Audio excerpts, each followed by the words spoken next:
On today's recipe video, we are making my homemade oat milk. I hope you can stick around and see exactly how it's made. To get started on our homemade oat milk, we are going to open up the Plant-Based Diet for Beginners to page number 101 and look at our ingredients list. Now, we have 1 cup of oats and we'll be using 4 cups of water eventually. But to get started, step number 1 is we are going to take that 1 cup of oats, and I've just got a bowl here from the kitchen. I'm going to add that to a dish. And then we're going to cover it with some cold water. Now, the amount of water is not so important. I normally use about 1.5 cups to 2 cups.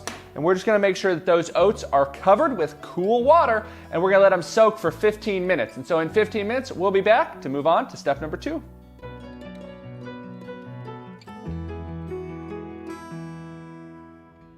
"15 minutes later, you can see that the oats have soaked up nicely, nice and plump, and now they're ready for step number 2. Step number 2 is we are just going to drain our oats, and you can drain and rinse or just drain them. I'm just using this colander here.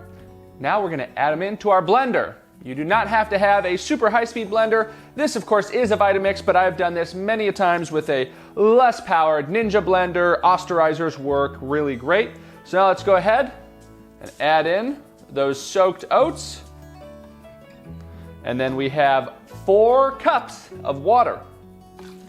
Now, I got asked yesterday if I had any recommendations for creamers. And one recommendation is a plant-based, whole food plant-based creamer is to cut the milk or cut the water down on this recipe to about 2 or 3 cups. You can change it up and test it out, but to cut that down to make this a little bit thicker. But for this recipe, which is a creamy homemade oat milk, we've got 4 cups of water and 1 cup of oats. For step 2, we're gonna blend for 60 to 90 seconds. So we'll get that blending and should have some nice oat milk here in a second.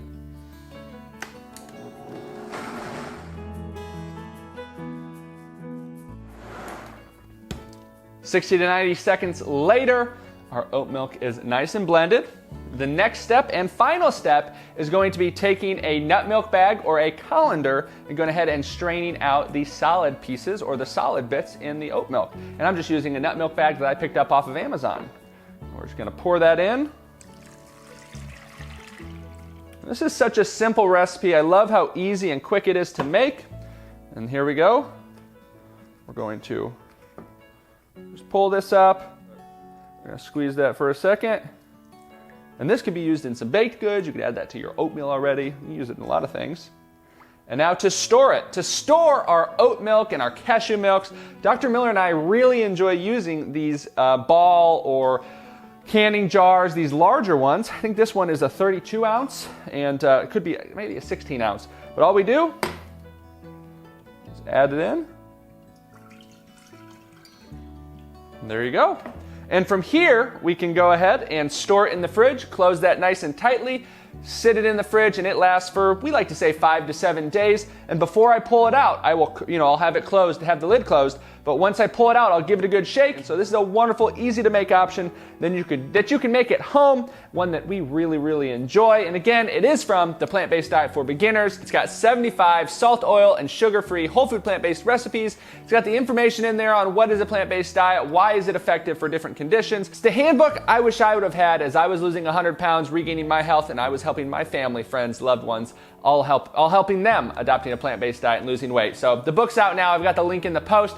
Check it out. I hope you enjoyed the oat milk, and I will see you in a video, recipe, picture, post very soon.